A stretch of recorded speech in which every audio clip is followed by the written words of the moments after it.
His professor denounces this claim before mocking his student and laughing him out of the classroom. On his way down the hall, Waver bumps into a mailboy with a package for Kenneth, asking Waver to deliver it for him. Instead, he hopes to get back at his professor and takes it for himself, only to realize that it's a catalyst for the Grail War. Considering the scene is meant to explain how Waver came to join the war, the circumstances are rather convenient for him. First and most apparent, he bumps into the mailboy, inciting the series of events in the first place. This by itself is quite contrived considering he was walking down a straight corridor and should have seen the oncoming courier and vice versa. Yet the two bump into each other as though it wasn't obvious one was in front of the other. Further, the courier just happened to be carrying an important package for the professor, who Waver now has a motivation to want to screw over. And even more convenient is that the courier recognizes Waver as a student in Kenneth's classroom, choosing to trust him of all people with the package at all, and the contrivance doesn't end there. Waver would certainly have every motivation to want to steal the package, but instead takes it a bit further. He conducts some research into the rumors regarding Kenneth's participation in the mage tournament. Before he even knows what the Grail War is, before he's even opened the package, he immediately assumes a connection between the two. He doesn't even know yet that a catalyst is needed to perform the summoning, or even that a summoning is required at all. So even learning that the package is from Macedonia doesn't quite explain how he reaches this conclusion. Now, there's a common misconception about inciting incidents that assumes they're contrived by their very nature. This is not incorrect. If there wasn't an inciting incident, then there wouldn't be a story to be told. Out of all the possible people this inciting incident could have happened to, it happened to our main character. But it had to happen to someone.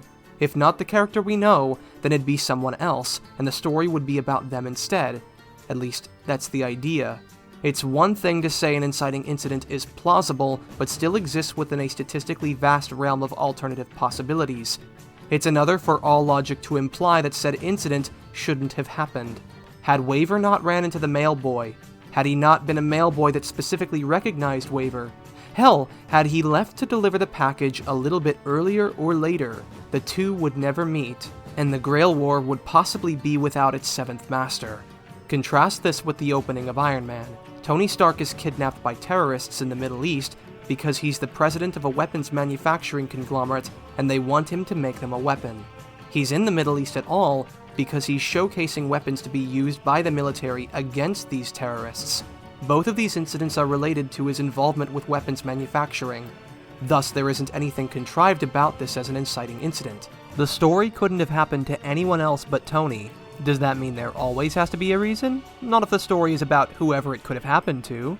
You can say that some events are unlikely to happen to this person specifically, but you can't say it's unlikely to happen to anyone at all. Someone would have found the Death Note and the story would have been about them. But how many other people could have logically been kidnapped by terrorists in the Middle East with the skills to build an Iron Man suit?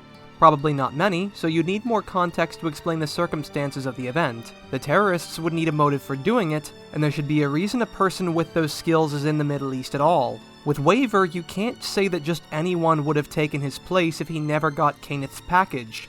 Only he has a motivation to steal it in the first place, and we're not led to believe that there are any other mages that know about the war, the summoning ritual, or that it's even happening at this exact time. This is also what makes Ryunosuke's introduction contrived. They're contrived because these events aren't something that could reasonably just happen to anyone, so there needs to be a reason it happened to these characters specifically, because inciting incidents are not contrived by nature.